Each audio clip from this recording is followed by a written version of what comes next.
وبارک وسلم وصلی علیہ الصلاۃ والسلام علیک یا رسول اللہ وعلی آلک واصحابک یا حبیب اللہ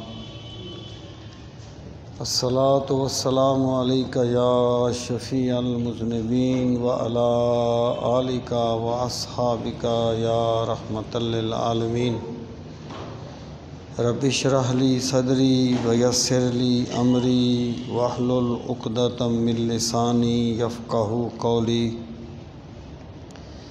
اللہم ارنا الحق حقا وارزقنا اتباعہ وارنا الباطل باطلا وارزقنا اجتنابہ اللہم ارنا الاشیاء کما ہی۔ یہ دوسرے پارے کا تیسرا رکوع ہے جی۔ دوسرے پارے کا تیسرا رکوع شروع ہو رہا ہے۔ اعوذ باللہ من الشیطان الرجیم، بسم اللہ الرحمن الرحیم۔ یا ایہا الذین آمنوا استعینوا بالصبر والصلاۃ ان اللہ مع الصابرین۔ یہاں سے اللہ تعالیٰ نے اہل ایمان کو بعض احکامات دیے۔ اس سے پہلے جب قبلہ تبدیل کر دیا گیا تو یہ گویا اس چیز کا اعلان تھا کہ اللہ تعالیٰ نے دنیا کی جو امامت ہے وہ بنی اسرائیل کی جگہ بنی اسماعیل کو سونپ دی ہے۔ اور آپ کو یاد ہوگا کہ جب بنی اسرائیل کا تذکرہ شروع ہوا تھا تو وہاں بھی یہی الفاظ آئے تھے کہ استعینوا بالصبر والصلاۃ وانھا لکبیرۃ الا علی الخاشعین۔ اب یہاں اللہ تعالیٰ نے اہل ایمان کو یہ امانت سونپی تو اس کی ابتدا بھی اسی چیز سے فرمائی کہ تمہیں جو یہ شرف بخشا گیا ہے اس میں کامیابی کا راستہ کیا ہے اور تم نے کس طریقے پہ چل کے اس شہادت علی الناس کا جو منصب ہے اس کی ذمہ داریوں کو پورا کرنا ہے۔ تو ارشاد فرمایا یا ایھا الذین آمنوا، اے وہ لوگوں جو ایمان لائے، استعینوا بالصبر والصلاۃ، استعانہ مدد طلب کرنا، اعانہ کا معنی مدد کرنا، اور استعانہ الف سین اور تے میں طلب کا مفہوم پیدا ہو جاتا ہے۔ ایاک نستعین، تو استعینوا امر کا صیغہ ہے، مدد طلب کرو، بالصبر والصلاۃ، صبر کے ساتھ اور نماز کے ساتھ، یعنی مستعان اللہ تعالیٰ کی ذات ہے اور ذریعہ اس کا کیا ہے؟ اللہ کی مدد حاصل کرنے کا صبر اور صلاۃ۔ صبر کا جو لفظ ہے ایک تو یہ یہاں پر بہت یعنی جامع طور پر استعمال ہوا ہے۔ ایک تو یہ کہ جب تم شہادت علی الناس کا فریضہ سر انجام دو گے تو تمہیں بڑی بڑی مشکلات کا سامنا کرنا پڑے گا، اور اے اہل ایمان تم نے اس وقت گھبرانا نہیں ہے بلکہ صبر کا مظاہرہ کرنا ہے۔ اور صبر جو ہے یہ میں نے پہلے بھی عرض کیا تھا کہ حق کے راستے میں جو بھی رکاوٹ آتی ہے اس کے مقابلے میں قوت ارادی کا اظہار کرنا صبر کہلاتا ہے۔ یعنی ایک بندہ سو رہا ہے اور نماز کا ٹائم ہو گیا ہے، اپنے اوپر جبر کر کے اٹھنا بھی صبر کہلائے گا۔ ایک بندے کے پاس حرام خوری کا ایک بڑا سنہری موقع ہے لیکن وہ سمجھتا ہے کہ اگر میں نے یہ حرام کھایا تو مجھے اللہ کو اس کا جواب دینا ہوگا، وہ اپنے اوپر ضبط کرتا ہے، اس کو بھی صبر کہا جاتا ہے۔ تو صبر جو ہے استقامت کے لیے قوت ارادی کا نام ہے۔ تو فرمایا اے ایمان والو مدد طلب کرو استقامت کے ساتھ یا صبر کے ساتھ۔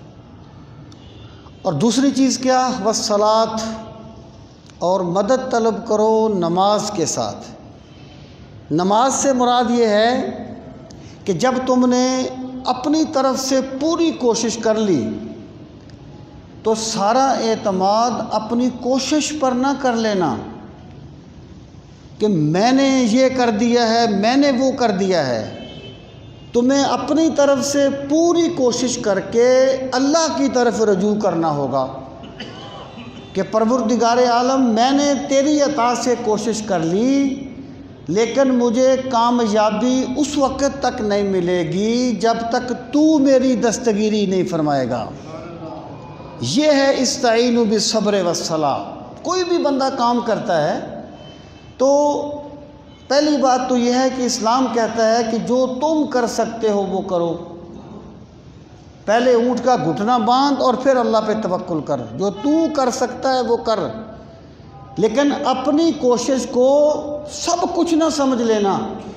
تو کہنا پروردگار عالم میں نے کوشش کر لی، لیکن یہ کوشش ثمر آور تب ہوگی جب تیرا کرم ہو جائے گا، یہ مجھے کامیابی تب ملے گی جب تیری رحمتیں میرے شامل حال ہو جائیں گی۔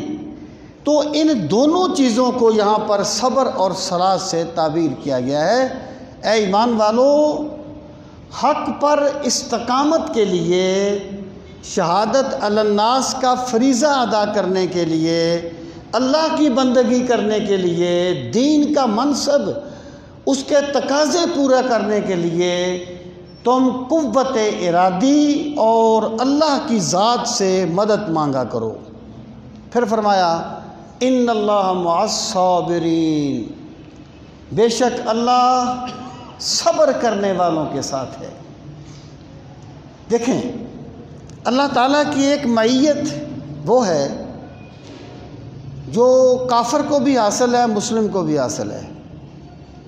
نحن اقرب الیہ من حبل الورید، ہم انسان کی شارک سے بھی قریب ہیں۔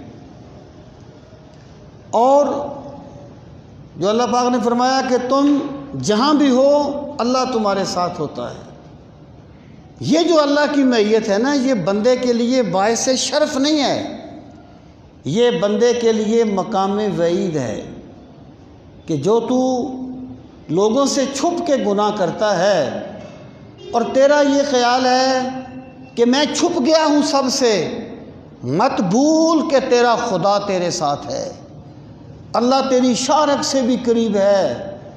جب تم اکیلے ہوتے ہو وہاں بھی اللہ تمہارے ساتھ ہوتا ہے۔ وہ جو معیت ہے نا، وہ معیت علمی ہے، وہ انسان کے لیے کمال نہیں ہے، وہ مقام وعید ہے۔ اللہ تعالیٰ نے بندے کو آگاہ کرنے کے لیے اس معیت کا ذکر فرمایا۔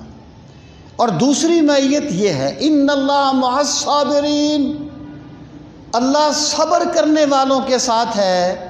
یہ معیت محبت ہے، یہ معیت محبت ہے۔ جیسے بندہ اپنے محبوب بندے سے کہتا ہے نا میں تیرے ساتھ ہوں، بلا تشبیہ و تمثیل، جو رسول کریم علیہ السلام نے فرمایا۔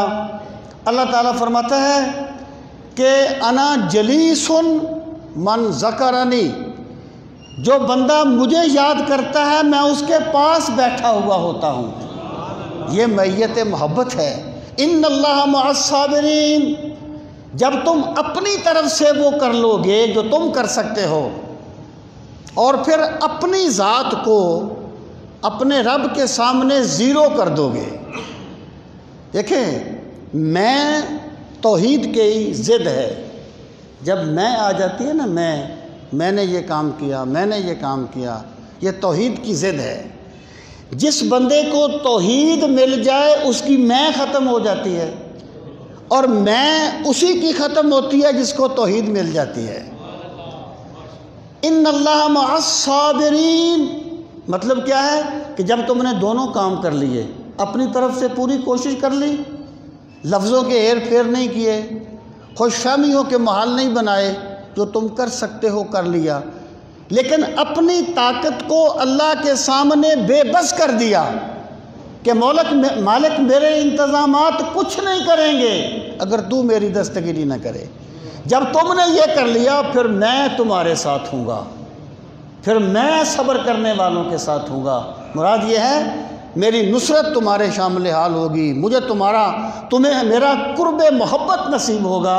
اور جس بندے کو اللہ کی معیت مل جاتی ہے پھر دنیا کی کوئی طاقت اس بندے کو نقصان نہیں پہنچا سکتی، اس بندے کو ناکام نہیں کر سکتی۔ سب کے دل میں ہے جگہ تیری جو تو راضی ہوا، مجھ پہ گویا ایک زمانہ مہرباں ہو جائے گا۔ جب خدا راضی ہو جاتا ہے تو پھر پورا نظام جو ہے وہ بندے کے حق میں آ جاتا ہے۔ آگے ارشاد فرمایا وَلَا تَقُولُوا لِمَن يُقْتَلُ فِي سَبِيلِ اللَّهِ أَمْوَاتٌ، وَلَا تَقُولُوا اور نہ کہو، لِمَن واسطے اس کے جو، لے کا معنی واسطے، من جو، یقتل قتل کر دیا جائے، فی سبیل اللہ، فی میں، سبیل راستہ، اللہ اللہ، جو راہ خدا میں قتل کر دیا جائے، اسے نہ کہو، کیا نہ کہو، امواتن، کہ وہ مردہ ہیں۔ جو راہ خدا میں قتل ہو جائیں انہیں مردہ نہ کہو، بل احیاء، جو مردہ نہیں ہے وہ زندہ ہی ہوگا نا۔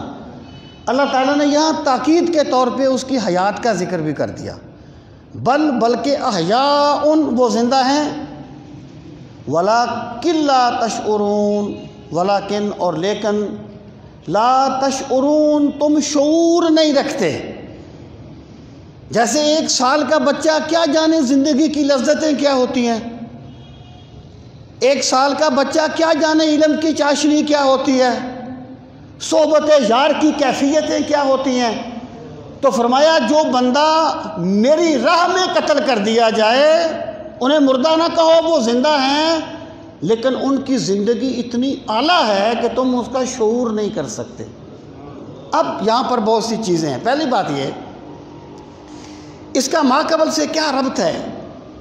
پہلے کہا تھا استقامت کا مظاہرہ کرو، اللہ تمہارے ساتھ ہوگا۔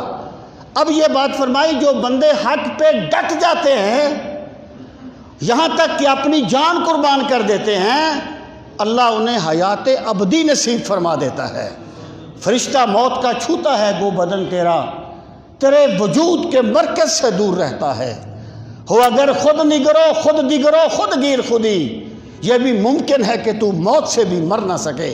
جب اللہ کا قرب مل جاتا ہے نا، وہ کیا کہا تھا سلطان بہو کا ہے کہ بلے شاہ کا، بلے شاہ اسی مرنا نہیں گور پیا کوئی ہور۔ جب اللہ کا قرب مل جاتا ہے تو پھر بندہ بظاہر زمین میں دفن ہو جاتا ہے لیکن ہوتا زندہ ہے، اور جب اللہ کا قرب نہ ملے تو چلتا پھرتا زمین پر ہے لیکن ہوتا مردہ ہے۔ اِنَّكَ لَا تُسْمِعُ الْمَوْتَىٰ، آپ مردوں کو نہیں سنا سکتے۔ تو یہ اس کا ربط ہے، استقامت کا ثمرہ اس میں گویا کہ بیان کیا گیا ہے۔ اب یہ جو آیہ کریمہ ہے یہ غزوہ بدر کے بعد نازل ہوئی تھی۔ جب اس میں 13 مسلمان شہید ہوئے تو لوگوں نے کہا کہ فلاں مر گیا فلاں مر گیا، جیسے ایک روٹین ہے۔ اس وقت اللہ پاک نے فرمایا دیکھیں اللہ تعالیٰ اپنے بندے کو وہی دیتا ہے جو بندہ اس کے لیے دیتا ہے۔ اللہ تعالیٰ جو بندہ اللہ کے لیے قربان کرتا ہے نا، اللہ اس کو وہی چیز اپنی شان کے مطابق دیتا ہے۔ جو بندہ اللہ کو راضی کرنے کے لیے تان و تشنیع کے جملے سن لیتا ہے، اللہ اسے عزت سرمدی کے تاج پہنا دیتا ہے۔ تو بچا بچا کے نہ رکھ اسے، تیرا آئینہ ہے وہ آئینہ، جو شکستہ ہو تو عزیز تر ہے نگاہ آئینہ ساز میں۔ تو اللہ کے لیے جو بھی دیتا ہے بندہ، اس نے اپنی جان دی تھی، عارضی جان، جس نے بہرحال جانا تھا، نہ جانے کس گلی میں زندگی کی شام ہو جائے، جس نے بہرحال جانا تھا، اللہ فرماتا ہے ہم اسے حیات ابدی دے دیتے ہیں جو فانی زندگی کو ہماری رضا کے لیے قربان کر دیتے ہیں۔ تو ان کو منع کر دیا گیا کہ تم انہیں مردہ نہ کہو۔ اب یہاں پر آپ دیکھیں کہ اللہ پاک نے فرما دیا کہ جو راہ خدا میں قتل کر دیے جائیں انہیں مردہ نہ کہو۔ اور میں یہ بات بھی عرض کر دوں، اس کا پس منظر یہی ہے کہ جو راہ جہاد میں قتل ہو جائیں، اللہ کے لیے جہاد کرتے ہوئے قتل ہو جائیں، لیکن جو بندہ مجاہدہ نفس کرتا ہوا مر جائے اللہ اسے بھی زندگی عطا فرما دیتا ہے۔ اللہ اسے بھی زندگی، وہ امام کشاری کہتے ہیں نا کہ میرے پاس ایک بندہ آیا کہنے لگا میرے پاس آ کے رہنے لگا. ایک دن کہنے لگا میں کل مر جاؤں گا, یہ پیسے ہیں, اس سے میرے کفن دفن کا اہتمام کر لینا. کہتے ہیں میں نے کہا ٹھیک ہے. وہ دوسرے دن واقعی مر گیا. میں نے اس کے کفن کا اہتمام کیا. جب اسے ہم نے قبر میں اتارا, امام کوشیری کہتے ہیں وہ مسکرانے لگا. میں نے کہا احیات بعد الموت, کیا موت کے بعد بھی زندگی ہے؟ اس نے کہا ہاں میں زندہ ہوں. وَكُلُّ مُحِبُّ اللَّهِ حَيٌّ, اللہ سے محبت کرنے والا ہر بندہ زندہ ہوتا ہے. تو یہ ہے وہ, یہ دیکھیں زندگی کا منبع اللہ کی ذات ہے. جو اس کے قریب ہو جاتا ہے اللہ اسے اپنا مظہر بنا دیتا ہے, اپنی تجلیات کا مظہر اس کو بنا دیتا ہے, اپنی صفات کا مظہر بنا دیتا ہے. تو جو بندے یہ کہتے ہیں کہ جناب وہ کس طرح, یعنی بعض بندے یہ کہتے ہیں کہ یہ مجازی معنی ہے. جیسے ہم کہتے ہیں نا کہ وہ فلانا بندہ مر گیا لیکن وہ زندہ ہے, وہ کہتے ہیں کہ مجازی معنی ہے. بھئی قرآن کا معنی حقیقی ہوتا ہے جب تک اس پر کوئی قرینہ نہ پایا جائے. جب تک اس پر کوئی قرینہ نہ پایا جائے وہ معنی حقیقی ہوتا ہے. اللہ نے فرمایا زندہ ہیں, ہم مانتے ہیں زندہ ہیں, مجازی نہیں حقیقت میں زندہ ہیں. لیکن کیسے زندہ ہیں؟ اللہ نے خود کہہ دیا تم شعور نہیں رکھتے. جب اللہ نے کہہ دیا تو ہمیں پھر شعور میں وہ جواز کیا بنتا ہے, ہم اس کو سمجھنے کی کوشش کریں کہ وہ کیسے زندہ ہے. تو بلا یا ولیکن لا تشعرون وَلَنَبْلُوَنَّكُمْ بِشَيْءٍ مِّنَ الْخَوْفِ وَالْجُوعِ وَنَقْصٍ مِّنَ الْأَمْوَالِ وَالْأَنفُسِ وَالثَّمَرَاتِ وَبَشِّرِ الصَّابِرِينَ. اب اللہ پاک نے فرمایا, ترجمہ پہلے آپ دیکھ لیں, وَلَنَبْلُوَنَّكُمْ, بلا یبلغ کا معنی آزمانا, لام بھی تاکید کے لیے ہے, نون بھی تاکید کے لیے ہے, اور یقیناً ہم تمہیں آزمائیں گے.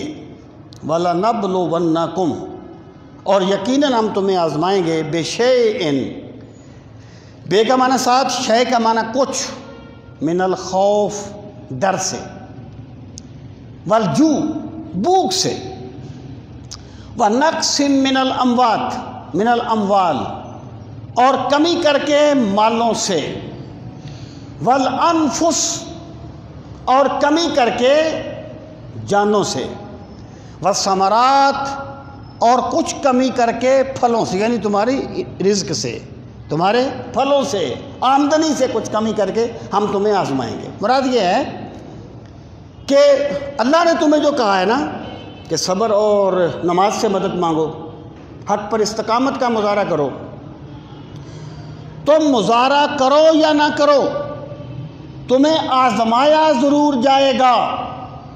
وَلَنَبْلُوَنَّكُمْ سے یہ مراد نہیں ہے کہ ہر بندے کو ان چیزوں سے آزمایا جائے گا, یہ پوری انسانیت سے خطاب ہے. کسی کو کس طریقے سے آزمایا جائے گا, کسی کو کس طریقے سے آزمایا جائے گا.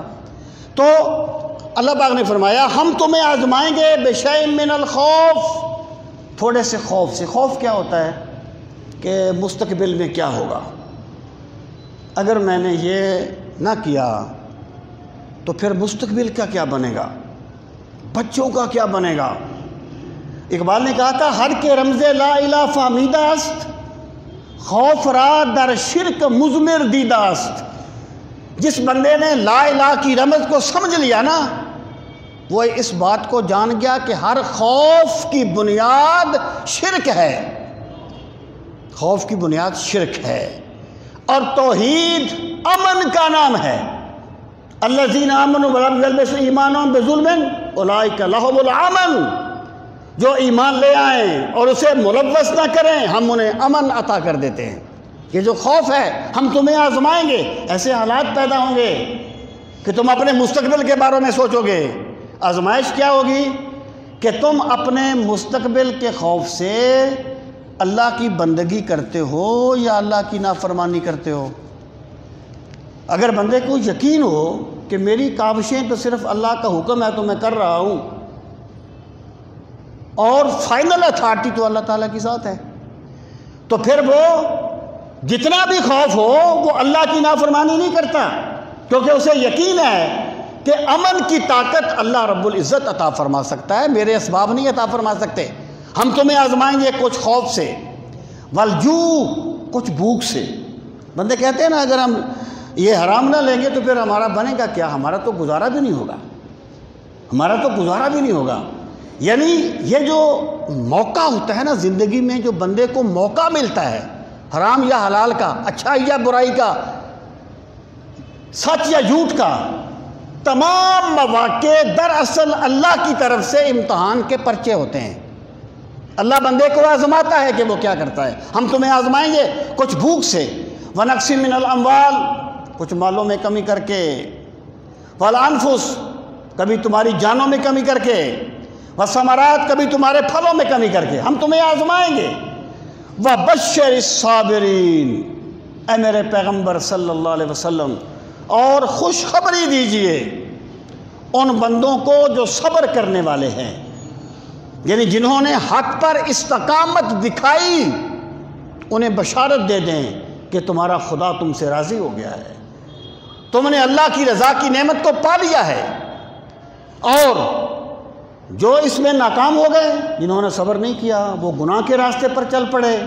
اور بندہ جو ہے نا، اس کی یعنی اس کی اپنے طور پہ وہ جد و جہد کرتا ہے، لیکن اس کی کمزوری یہ ہے کہ یہ بے امنی سے امن تلاش کرنا چاہتا ہے، بے امنی کے اسباب سے امن تلاش کرنا چاہتا ہے۔ یہ اس بات کو بھول جاتا ہے کہ اللہ نے امن مادیات میں نہیں رکھا، امن کا منبع ذات الہی ہے، امن صرف اللہ کی ذات سے وابستہ ہونے سے ملتا ہے۔ تو جو بندہ استقامت کا مظاہرہ کرتا ہے، آپ اسے ان صبر کرنے والوں کو بشارت دے دیجئے۔ اب فرمایا وہ صبر کرنے والے کون ہیں؟ فرمایا الذین، وہ وہی لوگ ہیں، اذا، جب، اصابت، پہنچتی ہے، ہم انہیں، مصیبت، کوئی مصیبت، کوئی آفت، جب انہیں کوئی بھی مصیبت پہنچتی ہے، قالو، وہ کہتے ہیں، انا، بے شک ہم، للہ، اللہ کے لیے ہیں، وَإِنَّا، اور بے شک ہم، الیہ، اسی کی طرف، راجعون، لوٹ کے جانے والے ہیں۔ یعنی صبر کرنے والوں کی اللہ نے نشانی بتا دی کہ جب انہیں کوئی مصیبت پہنچے وہ کہتے ہیں قالو ان، یہ جملہ ہم عام پڑھتے ہیں، کسی غم کے موقع پر کوئی فوتگی ہو جائے، بندے کی مومن کی زبان سے انا للہ و انا الیہ راجعون نکلتا ہے، لیکن کبھی اس میں ہمیں غور کرنا چاہیے کہ یہ ہے کیا۔ انا للہ، اگر مجھ پہ مصیبت آ گئی تو میرا ہے کیا جو اللہ نے لے لیا؟ میرا سب کچھ میرے رب کا ہے، ہم اللہ کے ہیں، میرے پاس جو کچھ بھی ہے میرا نہیں ہے، میرے رب کا ہے، اس نے لے لیا تو اس کا مال تھا، اس نے لے لیا۔ انا للہ، ہم اللہ کے لیے ہیں، وَإِنَّا إِلَيْهِ رَاجِعُونَ، اور ہم لوٹ کے اللہ کی طرف ہی جا رہے ہیں۔ مطلب کیا ہے؟ رجع ہوتا ہے ایک جگہ سے ایک جگہ بندہ موجود ہو، پھر وہاں سے جائے پھر واپس آئے، اس کو کہتے ہیں رجع، لوٹنا۔ یعنی بندہ جو ہے اللہ کی بارگاہ سے آیا ہے اور اللہ کی بارگاہ کی طرف ہی لوٹ کے جا رہا ہے۔ اچھا اب دیکھیں آپ، جس بندے کی منزل حسین ہو وہ کبھی راستے میں الجھتا نہیں ہے۔ جو بندہ فلائٹ پکڑ کے ایک اعلیٰ سروس پہ جانا چاہتا ہے، راستے میں کوئی اس سے لڑنا بھی چاہے گا تو وہ لڑے گا نہیں۔ وہ کسی نے کہا تھا نا، اگر ہر بھونکنے والے کتے کو پتھر مارنے شروع کر دیے جائیں پھر منزل پہ نہیں پہنچا جائے گا۔ تو ان کی منزل کیا ہے؟ اللہ کی ذات تک پہنچنا۔ اس لیے یہ دنیا کو اپنے اوپر سوار نہیں کرتے بلکہ اللہ کی محبت کو ہر چیز پہ ترجیح دیتے ہیں۔ انا للہ و انا الیہ راجعون، ہم اللہ کے لیے ہیں، ہمارا سب کچھ اللہ کا ہے، ہم یہاں اللہ کی رضا کے لیے آئے تھے، سب کچھ اللہ کا ہے، اسی نے دیا اسی نے لے لیا، اور ہم لوٹ کے اس کی بارگاہ میں جا رہے ہیں۔ اگر ہم صبر کا مظاہرہ کریں گے تو پھر اللہ ہمیں وہ اجر عطا فرمائے گا جس کا ہم تصور بھی نہیں کر سکتے۔ آگے فرمایا کہ یہ اولئک علیہم صلوات من ربہم ورحمہ، اولئک، یہی ہیں وہ لوگ، علیہم، جن پر ہیں، صلوات، صلات آپ یوں کہیں کہ رحمت کو کہتے ہیں، کسی کے لیے دعا مانگنا، برکت نازل کرنا، سب معنوں میں یہ لفظ استعمال ہوتا ہے۔ صلوات، برکتیں ہیں ان پر، میں ربہم، ان کے رب کی طرف سے، ورحمت، اور اللہ کی طرف سے رحمت ہے۔ رحمت یہاں پر اس میں جنس کے طور پر ہے۔ صلوات یعنی صلات کی جمع ہے، برکتیں، اور رحمت اس میں جنس کے طور پر ہے۔ اللہ تعالیٰ کی پوری رحمت ان بندوں کے لیے ہے جو صبر کرتے ہیں۔ یہی ہیں وہ لوگ جن پر اللہ کی طرف سے برکتیں نازل ہوتی ہیں اور اللہ کی طرف سے رحمتیں نازل ہوتی ہیں۔ حضرت عمر فاروق رضی اللہ تعالیٰ عنہ فرمایا کرتے تھے، مجھ پر جب بھی کوئی مصیبت آئی تو میں نے اس مصیبت میں 3 نعمتیں پائیں۔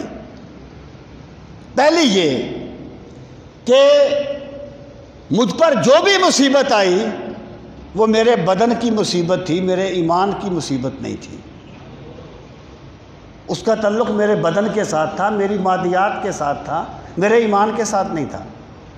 اور دوسری چیز یہ کہ جو بھی مصیبت آئی اس سے بڑی مصیبت بھی آ سکتی تھی، میں دیکھتا ہوں میرے رب کا کرم ہے، اس نے مجھ پر بڑی مصیبت نہیں بھیجی، چھوٹی مصیبت بھیجی ہے۔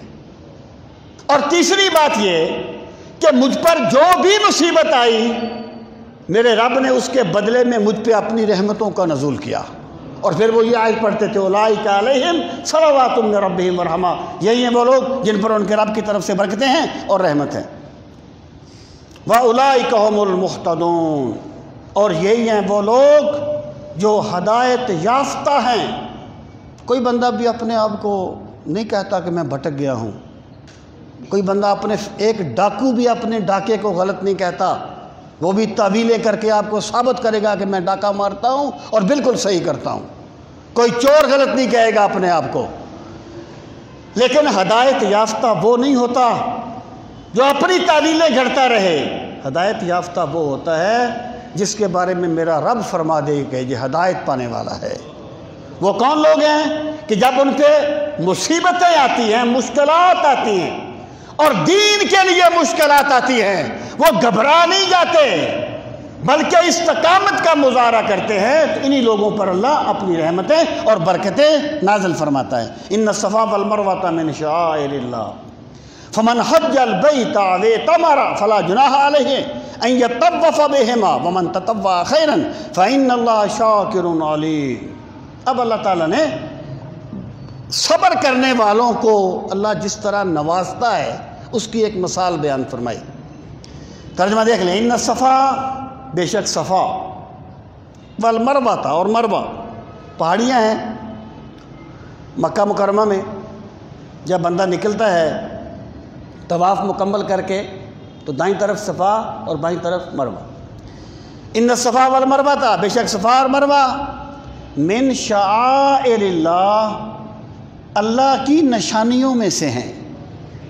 اچھا، شعائر شعیرہ کی جمع ہے۔ صفا اور مروہ جہاں حضرت مریم جو ہیں حضرت ہاجرہ رضی اللہ تعالیٰ، حضرت ہاجرہ اپنے لخت جگر کو وہاں بٹھا کے پانی کی تلاش میں بھاگی تھی ان دو پہاڑیوں کے درمیان، صفا اور مروہ۔ اچھا، شعیرہ کسے کہتے ہیں؟ نشانی کو۔ جیسے ایک بندے کے آپ ٹوپی دیکھتے ہیں تو آپ کو اس کی یاد آ جاتی ہے۔ ایک بندے کی کوئی خاص چیز دیکھتے ہیں آپ، وہ پچھلے زمانے میں انگوٹھیوں کا رواج ہوتا تھا، اس کی یاد آ جاتی ہے۔ تو اللہ فرماتا ہے یہاں پر ایک صبر کرنے والی میری بندی ہاجرہ بھاگی تھی، انہیں میں نے اپنی نشانیاں بنا دیا ہے، اور نشانی سے نشان والا یاد آتا ہے۔ تم وہاں جاؤ گے تو تمہیں میری عظمتیں سمجھ آئیں گی۔ یہ گویا کہ اللہ تعالیٰ نے اہل استقامت کو جس طرح اللہ نوازتا ہے اس کی ایک مثال پیش کر دی۔ ان الصفا والمروہ من شعائر اللہ۔ پھر فرمایا فمن حج البیت او اعتمر فلا جناح علیہ، پس جو حج کرے او اعتمر یا عمرہ کرے، فلا جناح علیہ، اس پر کوئی حرج نہیں ہے، ان یطوف بہما، کہ وہ طواف کرے ان دونوں کا۔ اب دیکھیں، طواف تو واجب ہے، حج اور کے واجبات میں سے ہے، عمرہ کے واجبات میں سے ہے۔ یہاں فرمایا فلا جناح علیہ، اس پر اس کا ایک خاص پس منظر ہے۔ اس کا پس منظر یہ ہے کہ زمانہ جاہلیت میں صفا پر اصاف نامی بت نصب تھا اور مروہ پر نائلہ نامی بت نصب تھا۔ یہ جو اصاف اور نائلہ تھے یہ ایکچولی ایک مرد اور عورت کے نام تھے۔ انہوں نے طواف کے درمیان بدکاری کی اور اللہ نے انہیں پتھروں کی شکل میں مسخ کر دیا، اور جاہلوں نے انہی کو ایک تقدس کا رنگ دے دیا۔ ایک پہاڑی پہ وہ اصاف رکھ دیا، ایک پہ نیلا رکھ دیا۔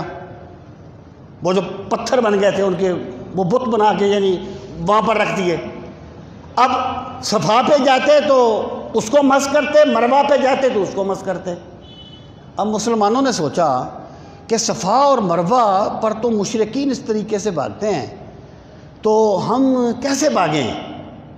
تو اللہ پاک نے فرمایا کہ ان کا شرک تمہیں کوئی نقصان نہیں دے گا، وہ اپنے طریقے سے شرک کرتے ہیں اور تم نے وہاں اللہ کی محبت میں بھاگنا ہے اور حضرت حاجرہ کی یاد میں بھاگنا ہے۔ تو فلا جناح علیہ میں اس چیز کی نفی کی گئی ہے کہ وہاں پر بت نصب تھے، تو فرمایا ان پر کوئی حرج نہیں ہے۔ ویسے یعنی یہ جو طواف ہوتا ہے یہ واجب ہوتا ہے۔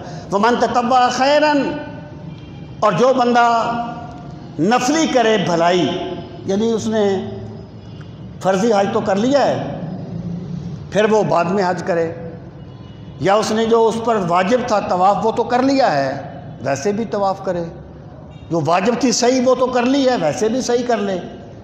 یہ من تطوع خیرا فإن اللہ شاکر علیم، اگر بندہ شاکر ہو نا، اس کا معنی ہوتا ہے شکر ادا کرنے والا۔ اگر شاکر اللہ کی صفت ہو اس کا مطلب ہوتا ہے شکر کی قدر کرنے والا۔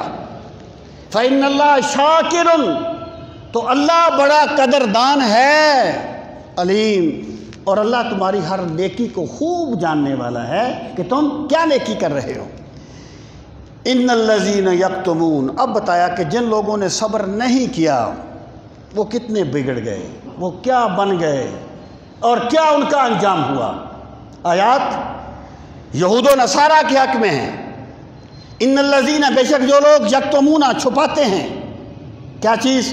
ما انزلنا، جو کچھ ہم نے نازل کیا، من البینات، واضح نشانیوں میں سے، والہدا، اور ہدایت میں سے، من بعد، من سے بعد پیچھے، ما جو کچھ بینا ہم نے واضح کر دیا ہو، جسے للناس لوگوں کے لیے، فی الکتاب کتاب میں، یعنی جو لوگ اس ہدایت کو اور اس واضح نشانیوں کو چھپاتے ہیں جو ہم نے آسمانی کتاب میں واضح کر دیا۔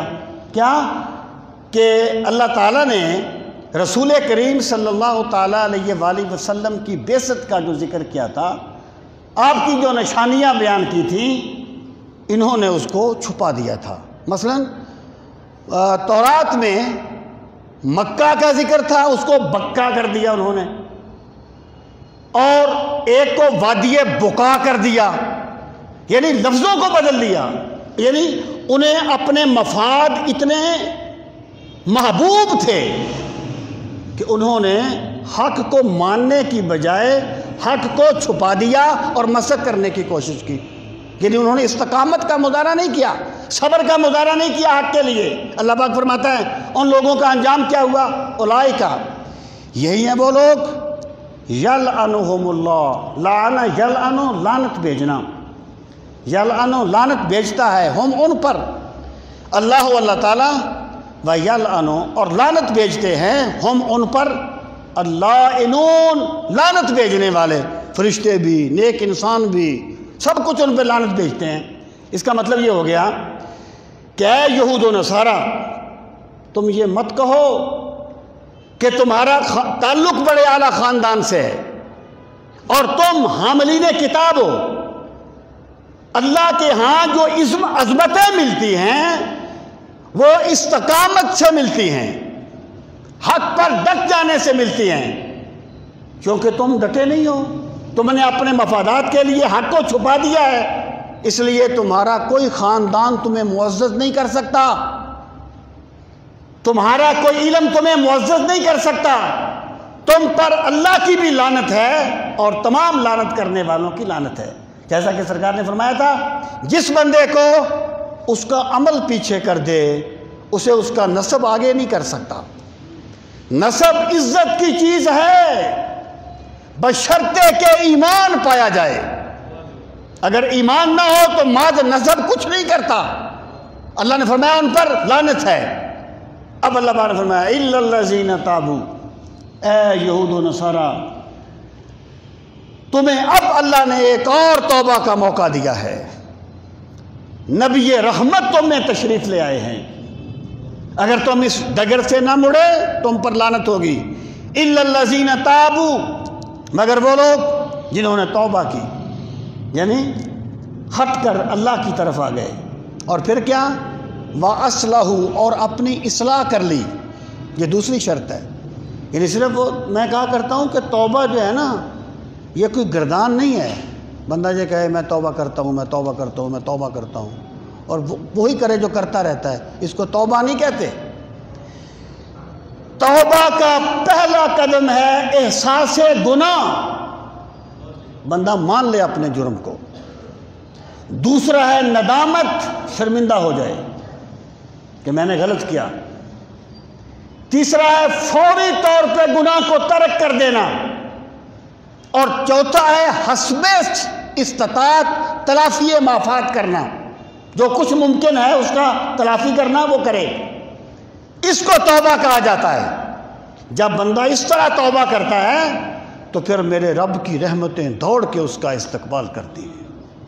موتی سمجھ کے شان کریمی نے چن لیے، قطرے گرے تھے جو میرے عرق انفعال کے۔ تو اللہ پاک نے فرمایا الا الذین تابوا، مگر انہوں نے توبہ کی، یہ پہلی شرط ہے، لوٹ آئے اللہ کی طرف۔ اور پھر کیا؟ وَأَصْلَحُوا، اور انہوں نے اپنی اصلاح کی، جو وہ گناہ کر رہے تھے نا اس کو چھوڑ دیا۔ وَبَيَّنُوا، کیونکہ وہ حق کو چھپا رہے تھے نا، اور انہوں نے واضح کر دیا جس کو وہ چھپاتے تھے۔ فَأُولَٰئِكَ أَتُوبُ عَلَيْهِمْ، تو یہی ہیں وہ لوگ جن کی طرف میں اپنی رحمت کے ساتھ توجہ فرماؤں گا۔ یعنی بندہ اتوبو، بندہ توبہ کرے تو مطلب کیا ہے؟ اللہ کی طرف لوٹ کے جانا۔ یعنی جب بندہ پیدا ہوتا ہے تو اللہ اسے فطرت اسلام پہ پیدا کرتا ہے، پھر بندہ جو ہے وہ گناہوں میں الجھ کے فطرت سے ہٹ جاتا ہے۔ توبہ یہ ہے کہ اللہ نے اسے جس فطرت سلیمہ پہ پیدا کیا تھا وہ پلٹ کے اسی کی طرف دوبارہ آ گیا ہے، یہ توبہ ہے۔ تو اللہ پاک نے فرمایا اگر توبہ بندہ کرے تو لوٹ کے آنا، گناہوں سے لوٹ کے اللہ کی طرف آنا۔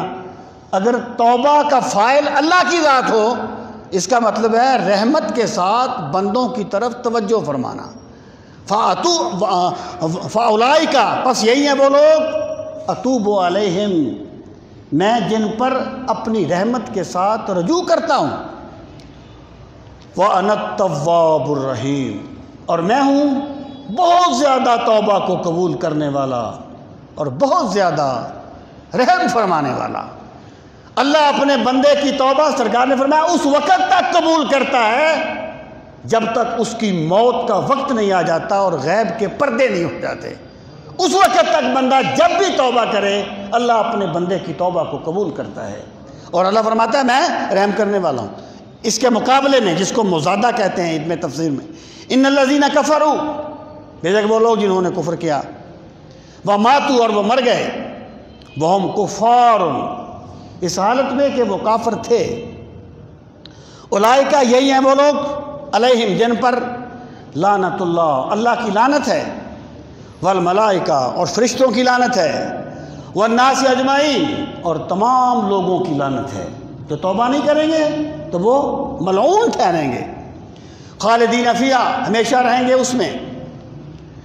لا یخفف عنہم العذاب، لا یخفف، ہلکا نہیں کیا جائے گا، عنہم، ان سے، العذاب، و عذاب، ولا ہم ینظرون، ولا، اور نہ ہی ہم وہ، ینظرون، مہلت دیے جائیں گے، یعنی نہ ان کا عذاب ہلکا ہوگا، آگ بھی وقت کے ساتھ ٹھنڈی ہو جاتی ہے، لیکن دوزخ کی آگ ٹھنڈی ہونے والی نہیں ہے، وہ اور گرم ہونے والی ہے، اس کی تپش بڑھتی جائے گی۔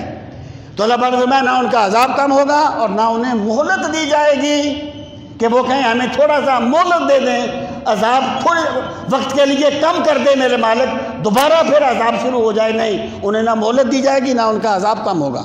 وَإِلَٰهُكُمْ إِلَٰهٌ وَاحِدٌ، اور تمہارا معبود حقیقی الہ واحد، ایک ہی معبود حقیقی ہے۔ لا الہ الا ہو، نہیں ہے کوئی معبود مگر وہی، هو الرحمن الرحیم، ہمیشہ رحم فرمانے والا اور بے حد رحم فرمانے والا۔ ان فی خلق السماوات والارض، اب اللہ تعالیٰ نے اپنی الوہیت کا ذکر کیا۔ اس کی وجہ یہ ہے کہ جب توحید کا عقیدہ بندے کے من میں اتر جاتا ہے تو سارے احکام ماننے آسان ہو جاتے ہیں، سارے گناہ چھوڑنے آسان ہو جاتے ہیں جب من میں اللہ کی توحید کا نور آ جاتا ہے۔ بیان میں نقطہ توحید آ تو سکتا ہے، تیرے دماغ میں بت خانہ ہو تو کیا کہیے، اور مقام فقر ہے کتنا بلند شاہی سے نظر کسی کی گدایانہ ہو تو کیا کہیے۔ جب توحید کا عقیدہ آتا ہے نا پھر سب خیر آ جاتی ہے۔ اللہ تعالیٰ نے صبر کا حکم دیا، پھر کرنے والوں کی حسن انجام کو بیان کیا، نہ کرنے والوں کو سوء انجام کو بیان کیا، اب اپنی توحید کو بیان کیا کہ لوگوں میری معرفت حاصل کرو تاکہ تمہارے لیے نیکی کرنا آسان ہو جائے اور گناہ چھوڑنا آسان ہو جائے۔ ان فی خلق السماوات، یہ جو آیہ کریمہ ہے یہ قدر تھوڑی سی لمبی ہے، اس میں اللہ تعالیٰ نے جو اس سے پہلے فرمایا تھا نا تمہارا الہ اللہ ہے، اب بندے کی کمزوری کیا ہے کہ یہ خوگر محسوس کا پیکر ہے، یہ خوگر محسوس کا پیکر ہے، جس کو دیکھتا ہے اس کو مانتا ہے۔ آج کل تو لوگوں نے علم کی یہ شرط یہ رکھ دی ہے کہ جس کو دیکھیں گے اس کو مانیں گے، حالانکہ حقیقت یہ ہے کہ بہت سی چیزیں ایسی ہیں جنہیں ہم نے دیکھا نہیں ہے لیکن ہم مانتے ہیں، شواہد کی بنیاد پر مانتے ہیں۔ مثلا عقل ہے، کبھی آپ نے عقل نہیں دیکھی کہ عقل جا رہی ہے عقل آ رہی ہے، جس بندے میں پائی جائے اس کے کام بتاتے ہیں کہ عقل ہے کہ نہیں۔ غصہ ہے، خوشی ہے، ہم نے اس کا وجود نہیں دیکھا، شواہد بتاتے ہیں۔ تو اللہ تعالیٰ لوگوں کو یہ دعوت فکر دیتا ہے کہ لوگوں اگر تمہارے ہاں یہ مسلمہ اصول ہے کہ ہر فعل کا کوئی فاعل ہوتا ہے، ہر کام کا کوئی کرنے والا ہوتا ہے، ایک کاپی پر ٹیڑھی لکیر بھی بغیر کھینچنے والے کے نہیں کھینچی جاتی، جب ہر کام کا کوئی کرنے والا ہے تو کوئی تو ہے یہ نیلگوں آسمان کی چھت بنانے والا جو بغیر ستون کے کھڑی ہے، کوئی تو ہے یہ زمین پیدا کرنے والا، انسان کی تخلیق کرنے والا، ایک قطرہ آب کو کیا سے کیا بنا دیتا ہے کہ بندہ قیامت تک سمجھ نہیں سکتا کہ میرے خدا نے مجھ میں کیا رکھا ہے۔ تو ایمان یہ ہے، دیکھیں یہ یہود نے کہا تھا ہم اللہ کو دیکھیں گے تو مانیں گے، دیکھ کے ماننا کوئی کمال نہیں ہے۔ ایمان کا تقاضا یہ ہے کہ خدائی کو دیکھو اور خدا کی معرفت حاصل کر لو۔ اقبال نے کہا تھا نا تو نے دیکھا ہے کبھی یہ دیدہ عبرت کے گل، ہو کے پیدا خاک سے رنگی کبا کیوں کر ہوا۔ بندے تو نے کبھی غور کیا ہے کہ پھول مٹی سے پیدا ہوتا ہے، جمال اور خوشبو نہ مٹی میں ہوتی ہے، نہ پانی میں ہوتی ہے، نہ چاندنی میں ہوتی ہے، نہ روشنی میں ہوتی ہے، کوئی تو ذات ہے جو پھول کو خوشبو عطا کر دیتی ہے، کوئی تو ذات ہے جو پھول کو جمال عطا کر دیتی ہے۔ اس کو کہتے ہیں دیکھنے والی آنکھ۔ جس بندے نے خدائی میں خدا کو دیکھ لیا اسے اللہ نے آنکھ عطا کر دی ہے، اسے اللہ نے دیکھنے والا بنا دیا ہے۔ بے نقابی یہ کہ ہر ذرے سے جلوہ آشکار، اور اس پہ گھونگٹ یہ کہ صورت آج تک نہ دیدہ ہے۔ کائنات کا ہر ذرہ میرے رب کی عظمت کو بیان کرتا ہے، لیکن خدا اس پہ اسباب کا پردہ ڈال دیتا ہے۔ اب ایمان کی آنکھ نصیب ہو تو بندہ پردہ سرکا کے حق کا دیدار کر لیتا ہے، ورنہ وہ اسباب میں الجھ جاتا ہے۔ ارشاد فرمایا ان فی خلق السماوات والارض، اس پر ایک میری پوری کتاب ہے، اس کا نام ہے دلائل توحید۔ انفس، آفاق اور فطرت میں جو ذات باری تعالیٰ پر دلائل قرآن میں بیان کیے گئے ہیں، اس پر میری ایک پوری کتاب ہے جو میں نے سب سے پہلے لکھی تھی جب میں نے لکھنا شروع کیا تھا۔ وہ کیا ہے کہ میں نے جب لکھنا سیکھا تھا پہلے تیرا نام لکھا تھا۔ پہلی کتاب میری توحید پر ہے۔ ان فی خلق السماوات والارض، بے شک آسمانوں اور زمین کی تخلیق میں، یعنی کیسے بنی ہے کائنات، کیا رنگ ہیں اس میں اللہ کے، واختلاف اللیل والنہار، اور مختلف ہونا رات اور دن کا۔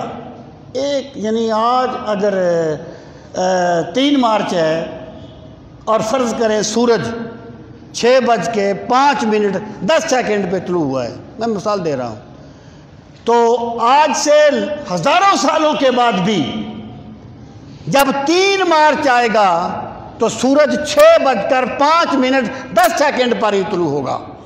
کوئی تو ہے اس کائنات کو منظم کرنے والا، ہر نظام کے پیچھے کوئی منظم ہوتا ہے۔ تو یہ اللہ رب العزت فرماتا ہے لوگوں غور کیا کرو رات اور دن کے اختلاف میں۔ والفلک اللاتی تجری فی البحر، اور کشتی اللاتی جو کہ تجری چلتی ہے فی البحر سمندر میں، بما ینفع الناس، اس کے ساتھ جو لوگوں کو نفع دیتا ہے، لوگوں کے نفع کی چیزیں اٹھائے، کشتی چلتی ہے۔ کشتی کو بظاہر ملاح چلاتا ہے، لیکن کشتی کو چلانے کی پانی کی فطرت ملاح نے نہیں بنائی، اور میرے رب نے بنائی ہے۔ لکڑی ملاح نے پیدا نہیں کی، میرے رب نے پیدا کی ہے۔ چلانے کا فن ملاح کوئی اوپر سے نہیں لے کے آیا، میرے رب نے اس کو سکھایا ہے۔ اللہ پاک فرماتا ہے لوگوں چلتی ہوئی کشتی میں غور کیا کرو کیسے چلتی ہے، مناسب فضائیں، مناسب ہوائیں اللہ چلاتا ہے۔ اور پھر وما انزل اللہ من السماء، اور جو کچھ اللہ نے آسمان سے اتارا، من ماء، پانی یعنی بارش، کبھی برستی بارش پہ غور کیا کرو، یعنی اگر بارش نہ ہو تو پتہ نہیں کیا ہو جائے، اور کوئی بندہ بارش کا ایک قطرہ نہیں برسا سکتا۔ چھت پہ کھڑے ہو کے پانی کی بالٹی بہا دینے کو بارش نہیں کہتے، بارش فطرتی نظام کے تحت برستی ہے، اور وہ میرا خدا برساتا ہے۔ اور جو کچھ ہم نے آسمان سے پانی اتارا، پھر کیا ہوا، فَأَحْيَا بِهِ الْأَرْضَ، پس ہم نے زندہ کر دیا اس کے ساتھ زمین کو، بعد موتہا، بعد اس کے کہ وہ مر چکی تھی، یعنی زمین مردہ ہو گئی تھی، اللہ بارش برساتا ہے، پھر وہاں زندگی لہرا اٹھتی ہے، فصلیں لہلہانے لگتی ہیں۔ وَبَصَّ فِيهَا مِن كُلِّ دَابَّةٍ، دبہ یا دبوں کا معنی ہوتا ہے رینگنا، اسی لیے ٹینک کو ادب کہتے ہیں، ادب رینگ کے چلتا ہے۔ اس سے مراد ہے جاندار، ہر جاندار، بے شک وہ انسان ہے وہ بھی دابہ میں شامل ہے۔ فرمایا وَبَصَّ فِيهَا مِن كُلِّ دَابَّةٍ، اور اللہ نے زمین میں ہر قسم کے جاندار پھیلا دیے، نہ جانے میرے رب کی کتنی مخلوق ہے۔ ابن عربی کہتے ہیں 18,000 عالم تو میں نے دیکھے ہیں، نہ جانے رب کے کتنے عالم ہیں۔ اور پھر دیکھیں یہ بھی ایک پوری ایک نا ڈاکٹر غلام جیلانی برق صاحب کی ایک کتاب ہے، اس کا نام ہے دو قرآن، ایک ان کی 2 اسلام ہے، وہ حدیث کے رد پر ہے، انہوں نے بعد میں اس سے رجوع کر لیا تھا، برق صاحب نے اپنی انکار حدیث سے رجوع کر لیا تھا۔ یہ 2 قرآن ہے، ان کا اس میں بنیادی تھیم یہ ہے، ایک قرآن یہ ہے ہمارے پاس کتابی شکل میں، ایک قرآن کائنات کی شکل میں اللہ نے کھولا ہوا ہے، اس میں پھر وہ یعنی مختلف پرندوں کا ذکر کرتے ہیں کہ کیا کیا ساخت ہے ان کی، اور کیا کیا اللہ نے کس کس طرح انتظام کیا ہے، یہ بڑی وسیع کائنات ہے۔ فرمایا اس میں ہر قسم کے جاندار پھیلا دیے۔ وتصریف الریاح، اور ہواؤں کے پھرنے میں، یعنی ہوائیں ہی بادل لاتی ہیں نا، یہ بات تو آج ہمیں سمجھ آ گئی نا، ہوائیں ہی بادل لاتی ہیں، ہواؤں کو بندہ نہیں پھیرتا، بندہ اپنے اتنے علم کے باوجود ایک گیس لگا سکتا ہے کہ بارش ہوگی یا نہیں ہوگی۔ وہ کیا کہتے ہیں کہ شمالی پنجاب میں کہیں کہیں گرج چمک کے ساتھ بارش کا امکان ہے۔ اب جملے پہ غور کریں، کہیں کہیں امکان ہے، کوئی یقینی بات نہیں ہے، جانتا میرا رب ہے کہاں ہوگی۔ وتصریف الریاح، اور ہواؤں کے پھرنے میں، والسحاب المسخر بین السماء والارض، اور بادل جو مسخر کر دیا گیا آسمانوں اور زمین کے درمیان، یعنی چلتا ہے۔ ان تمام چیزوں کا ذکر کیا نا، اب فرمایا لآیات لقوم یعقلون، ان تمام چیزوں میں یقیناً نشانیاں ہیں، لقوم، اس قوم کے لیے، یعقلون، جنہیں اللہ نے عقل عطا فرمائی ہے۔ یعنی ان تمام چیزوں میں اہل عقل کے لیے اللہ کی نشانیاں ہیں۔ وہ کسی نے کہا تھا ہم اہل عقل و بصیرت کی راہبری کے لیے اگر رسول نہ آتے تو صبح کافی تھی، اگر بالفرض اللہ اپنے رسولوں کو نہ بھی بھیجتا تو سپیدہ سحر جو طلوع ہوتا ہے وہ اعلان کرتا ہے کوئی ہے تاریکی کا سینہ پھاڑ کے نور کو ظاہر کرنے والا۔ تو فرمایا اس میں نشانیاں ہیں عقل مندوں کے لیے۔ وَمِنَ النَّاسِ، اس کے باوجود لوگوں کا رویہ کیا ہے؟ وَمِنَ النَّاسِ، اور لوگوں میں سے کچھ، مَن يَتَّخِذُ، جو بنا لیتا ہے، مِن دون اللہ، اللہ کے مقابلے میں، اندادن، اللہ کے ہمسر، یعنی کائنات اللہ نے بنائی ہے، رزق یہ لوگ اللہ کا کھاتے ہیں، لیکن عبادت بتوں کی کرتے ہیں، عبادت پوجتے بتوں کو ہیں، اندادن، بت بنا لیتے ہیں، یحبونہم کحب اللہ، وہ ان سے اسی طرح محبت کرتے ہیں کحب اللہ، جیسے اللہ سے محبت کرنی چاہیے۔ یعنی محبتوں کا محور ذات الہی ہونی چاہیے، لیکن یہ جو محبتیں اللہ سے کرنی چاہیے وہ اللہ کے شریکوں سے کر لیتے ہیں۔ قرآن کریم میں ایک مقام پر فرمایا گیا کہ ان کا طریقہ یہ ہے کہ وَإِذَا ذُكِرَ اللَّهُ وَحْدَهُ اشْمَأَزَّتْ قُلُوبُ الَّذِينَ لَا يُؤْمِنُونَ، کہ جب اللہ واحد کا ذکر کیا جائے تو ان کے دل سمٹ جاتے ہیں۔ اللہ اکبر، اللہ کے ذکر سے انہیں تسکین نہیں ملتی، اللہ کے ذکر سے انہیں اطمینان قلب نہیں ملتا، اور جب اللہ کے علاوہ ذکر کیا جائے اذا ہم یستبشرون، پھر وہ بڑے خوش ہو جاتے ہیں۔ یعنی جس بندے کو اللہ کے ذکر سے اطمینان قلب نہیں ملتا اور کسی اور کے ذکر سے، بتوں کے ذکر سے، اللہ کے مقابلے میں آنے والی کسی اور چیز سے ذکر ملتا ہے، سکون قلب ملتا ہے، تو اسے اپنے ایمان کی فکر کرنی چاہیے، اسے اپنے ایمان کی فکر کرنی چاہیے۔ تو اللہ پاک فرماتا ہے وہ اس طرح محبت کرتے ہیں جس طرح اللہ سے محبت کرنی چاہیے۔ والذین آمنوا، اور جو ایمان والے ہیں وہ کیا ہے؟ اشد حبا للہ، اشد، سب سے زیادہ سخت ہیں، حبا، محبت کرنے کے لیے، للہ، اللہ تعالیٰ سے۔ یعنی وہ یہ نہیں ہے کہ وہ اپنی اولاد سے محبت نہیں کرتے، اپنے دوستوں سے محبت نہیں کرتے، نہیں، سب سے محبت کرتے ہیں، لیکن ان کی سب سے بڑھ کر محبت اللہ تعالیٰ کی ذات سے ہوتی ہے۔ اور اسلام میں اصل محبت اللہ کی ہے، اور پھر ہر وہ محبت جو اللہ کے لیے کی جائے وہ بھی اللہ کی محبت شمار ہوتی ہے۔ تب یہ عذاب میں گرفتار ہو جاتے ہیں۔ کاش اس وقت سمجھ لیتے کیا چیز، ان القوت للہ جمیعا، کہ تمام کی تمام طاقت اللہ تعالیٰ کے دست قدرت میں ہے، وان اللہ شدید العذاب، اور بے شک اللہ بہت سخت عذاب دینے والا ہے۔ استبرأ الذی نتبعوا من الذی نتبعوا، اب یہاں اللہ پاک نے یہ واضح فرما دیا کہ لوگوں، قیامت کے دن مادی بنیادوں پر بنایا ہوا کوئی تعلق تمہارے کام نہیں آئے گا، وہ تعلق کام آئے گا جو اللہ کے لیے بنایا گیا ہوگا۔ فرمایا استبرأ، جب برات کا اظہار کر دیں گے، الذین، وہ لوگ، اتبعوا، جن کی پیروی کی گئی تھی، یعنی یہ عوام جن سرداروں کی پیروی کرتے تھے، جب وہ قیامت کے دن ان سے بیزاری کا اظہار کر دیں گے کہ ہم نہیں ان کو جانتے، من الذین، ان لوگوں سے، اتبعوا، جنہوں نے پیروی کی، ورأوا العذاب، اور انہوں نے عذاب کو دیکھ لیا، وہ عذاب کو دیکھ لیں گے، وتقطعت بہم الاسباب، وتقطعت، اور کٹ جائیں گے، بہم، ان کے، الاسباب، تمام امیدیں، تمام واسطے، یعنی ان کی تمام امیدیں ختم ہو جائیں گی، انہیں یقین ہو جائے گا کہ ہمارے بت ہماری کوئی مدد نہیں کر سکتے، یہ سردار جن کے لیے ہم پیغمبروں کی مخالفت کرتے رہے یہ ہماری کوئی مدد نہیں کر سکتے۔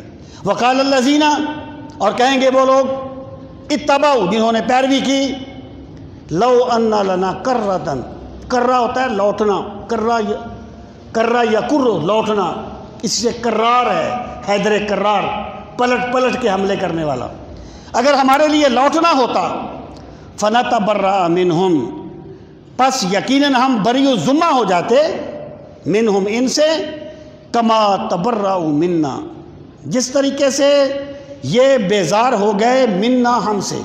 وہ کہیں کہ کاش ہم دنیا میں واپس چلے جائیں، جیسے انہوں نے ہم سے بیزاری کا اظہار کیا ہے نا، ہم بھی دنیا میں جا کے ان سے بیزاری کا اظہار کریں اور اپنا رشتہ اللہ کے پیغمبروں سے قائم کریں، اپنا رشتہ حق سے قائم کریں۔ اللہ پاک فرماتا ہے کذالک، اسی طریقے سے، یریم اللہ اعمالہم حسرات علیہم، اللہ تعالیٰ دکھاتا ہے انہیں ان کے اعمال حسرات علیہم، ان پر حسرتیں بنا کے۔ وہ ایک شعر ہے کہ ہم کسی شخص کو ایسے بھی سزا دیتے ہیں، ہم کسی شخص کو ایسے بھی سزا دیتے ہیں، اس کی اوقات سے امید بڑھا دیتے ہیں۔ یعنی اگر کسی بندے پر کوئی ایسی چیز سوار ہو جائے جس کے اسباب تو ہے نہیں، اس کی زندگی جہنم بن جائے، تو یہ بھی گویا اللہ کی طرف سے ایک گرفت ہوتی ہے۔ تو اللہ پاک فرماتا ہے ان کے اعمال ان پر حسرتیں بنا دیں گے، وما ہم بخارجین من النار، اور وہ کبھی بھی آگ سے نکلنے والے نہیں ہوں گے، وہ رہیں گے سدا آگ میں۔ اور اس دن اللہ کی رحمتوں میں وہی ہوگا جو صبر اور استقامت کا مظاہرہ کرے گا اور اپنے رب سے اپنا تعلق قائم کرے گا۔ خداوند قدوس ہم سب کو دین کا فہم صحیح نصیب فرمائے۔ وما علینا الا البلاغ المبین۔ الحمدللہ رب العالمین والعاقبۃ للمتقین، الصلاۃ